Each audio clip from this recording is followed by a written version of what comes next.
Harvard Yard was roaring with cheers when my twin sister got a trip around Europe and I got a $10 Starbucks card with a handwritten note, "Gratitude makes life richer." Everyone laughed, called it cute. They didn't know that for the past year and a half, every payment keeping our red brick house alive had come from my account, not theirs. That day, standing in my black gown beside Amelia's perfect smile, I realized the truth. My family didn't raise daughters. They built investments.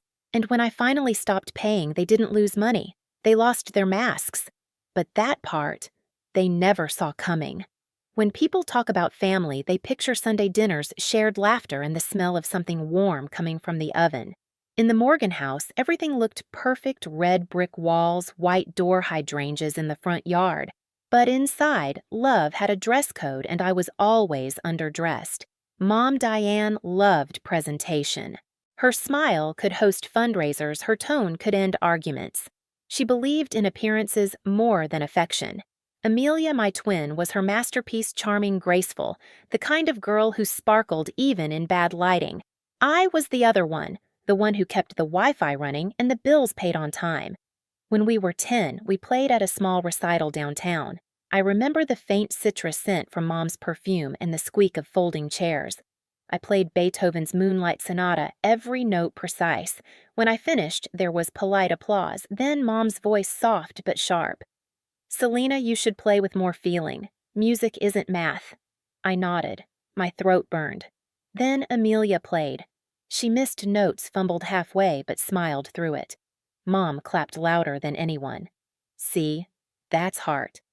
That day, I learned something crucial in our family: mistakes wrapped in charm were art. Effort wrapped in silence was invisible. Years passed. I became the family technician, accountant, and fixer. When Dad's email got hacked, I reset it. When Mom couldn't log into her Apple ID, I handled it.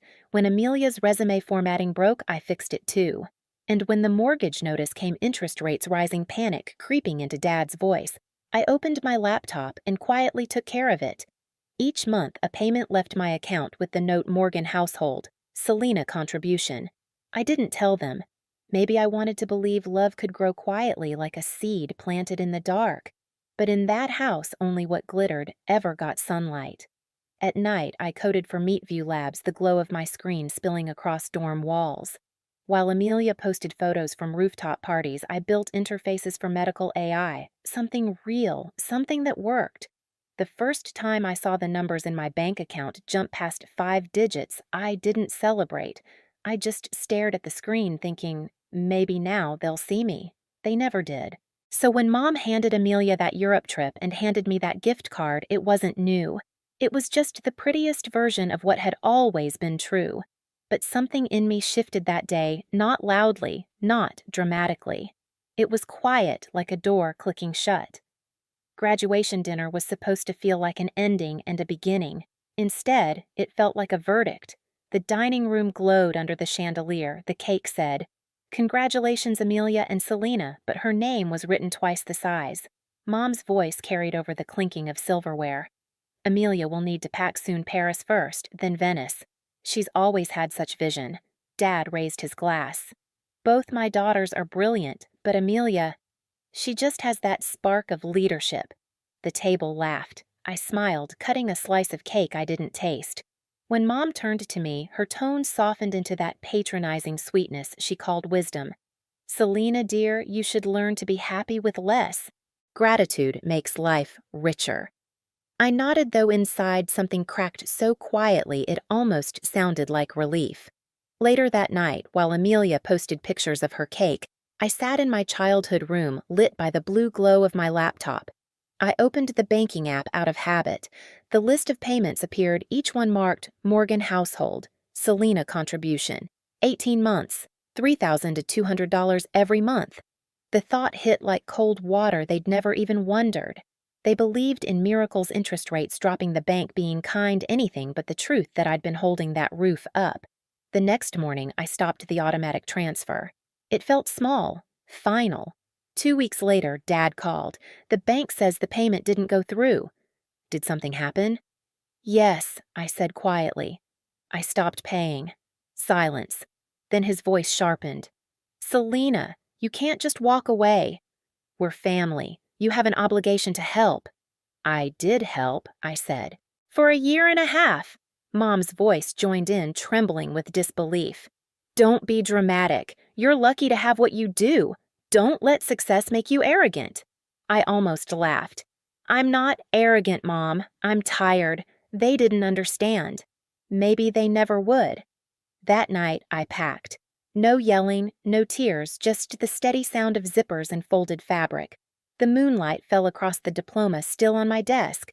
Harvard embossed in gold letters, proof of everything I'd built alone. When I left, the red brick house stood behind me like a museum of memories I never chose to keep.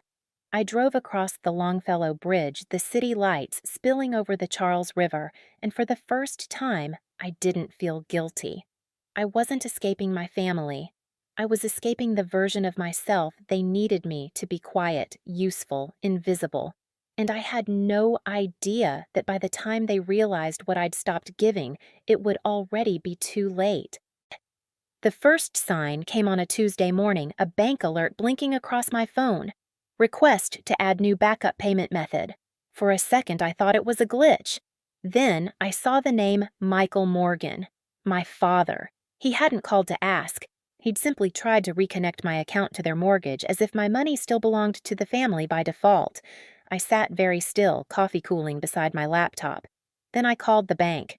The representative's voice was soft, almost apologetic. We just need to confirm, did you authorize this request?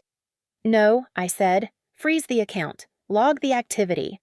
I want a record of every change. Calm came back to me, like muscle memory.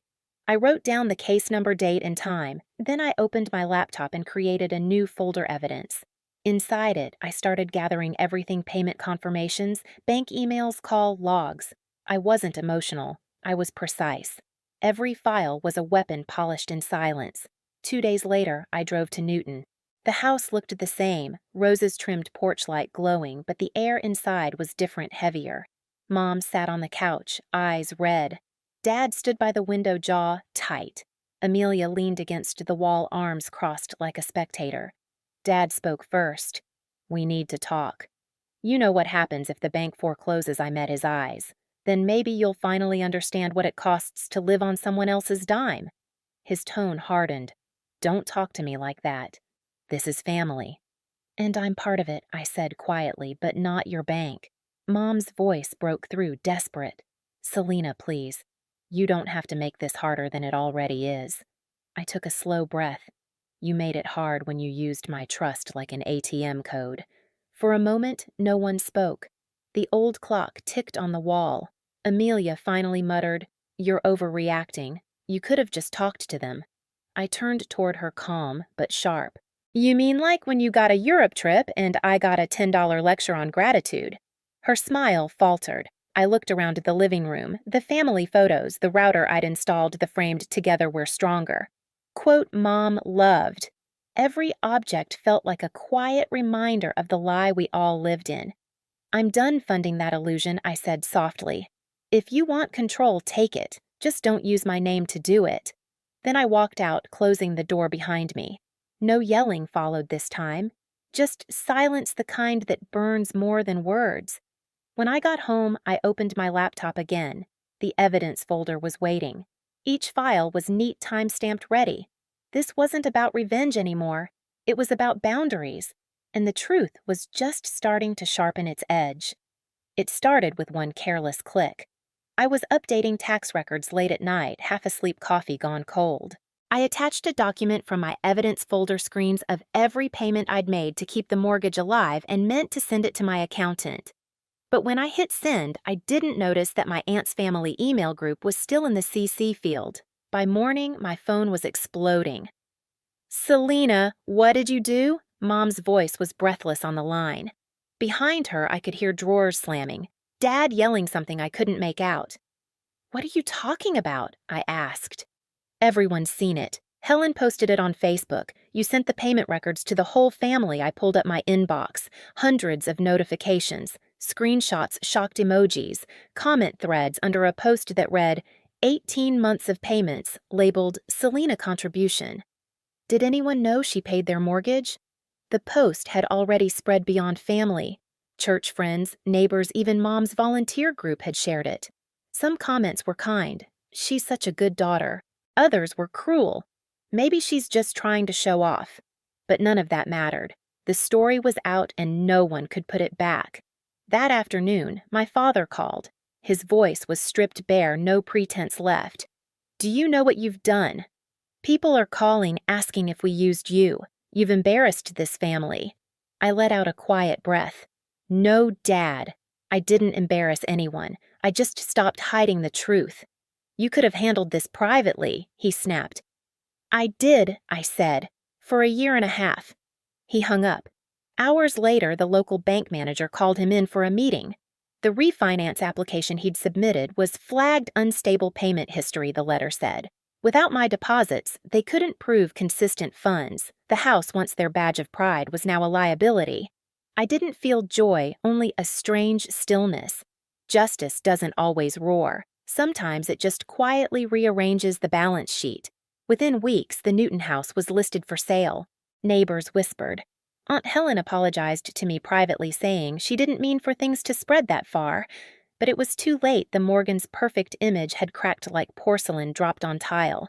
I kept working. At Meatview Labs, my projects expanded. Colleagues started asking about my design approach, quiet precision they called it. The phrase stuck. It became my compass. When an investor from the Harvard iLab reached out about a fellowship program, I hesitated before saying yes. Returning there felt strange, like walking into a place that once made me invisible, only now the light was on me. At the presentation, I spoke about user-focused design in healthcare technology, how empathy and structure can save lives. The lead judge shook my hand. "This," he said, "is what impact looks like." That sentence did more for me than every praise I never got from home. Within months, I founded NovaMind Health Design. I rented a tiny office near Kendall Square, brick walls, second-hand desks, sunlight spilling through tall windows. On the wall, I taped a white sheet of paper with black marker words. "We design clarity for those who save lives." The first contract came from Meatview itself. Then another from a cancer detection startup. Every invoice paid felt like reclaiming a piece of myself. And yet, late at night, I'd still check my phone sometimes, half expecting another message from Mom. It came sooner than I thought. Amelia texted first, "Mom's sick. Dad's depressed. They're losing the house. You did this." I read it twice before replying. "No, Amelia. They did." 2 days later, she showed up at my office. Same perfect hair, same designer coat, but her eyes looked hollow. She stood among the potted plants and prototype sketches, scanning the space like it contradicted everything she believed about me. "Mom can't sleep," she said softly. "Dad's falling apart." "If you'd just helped like before," I interrupted. "Like before when I paid quietly and they called it luck." Her lips trembled. "You've changed." "I had to," I said. "You only loved me when I was useful." For a second, she looked like she wanted to argue, but no words came. She turned and left her perfume fading down the hall. That evening, I drove past the old neighborhood.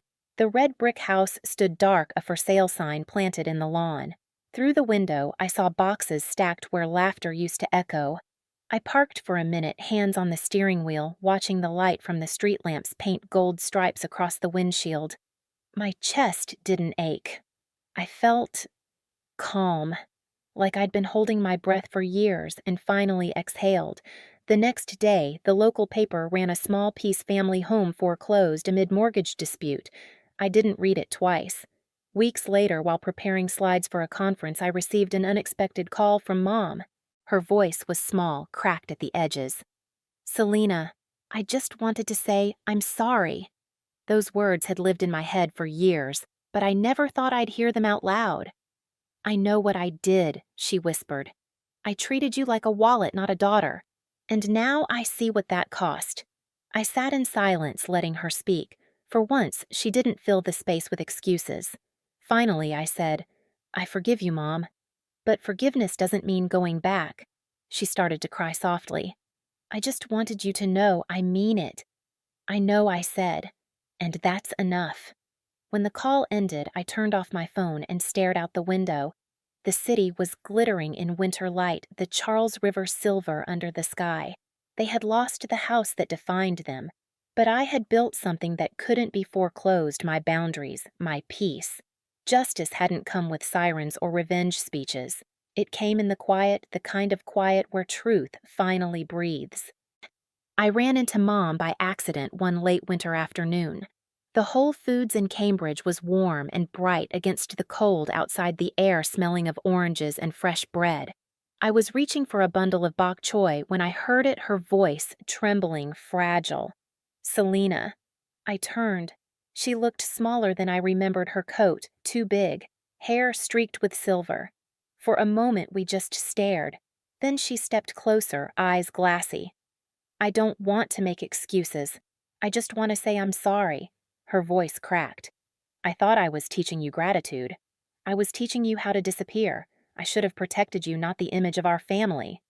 I gripped the cart handle, feeling the cold metal against my palm. I already forgave you, Mom, I said quietly, but I'm not coming back. She nodded, tears sliding down her cheeks. I don't want you to. I just needed you to know I see it now. The store music shifted to Moon River. The same melody from our childhood recital, only softer, slower. For a moment, time folded. I wasn't angry anymore, just tired and free. When she reached out, I didn't pull away. I gave her hand a small squeeze. I hope you find peace, I whispered. She turned, walking toward the checkout. The gray coat hung heavy on her shoulders. I watched until she disappeared down the aisle. Outside, the air was sharp and clean. The city lights shimmered on wet pavement, and I realized forgiveness wasn't a doorback, it was a bridge forward. That night, I stood by my apartment window, a cup of tea warming my hands. Boston glittered beyond the glass, steady, alive, unbothered. On the wall above my desk hung two things, the framed $10 gift card from graduation and the certificate bearing Novamind Health Design. The card used to sting. Now it reminded me how far I'd come.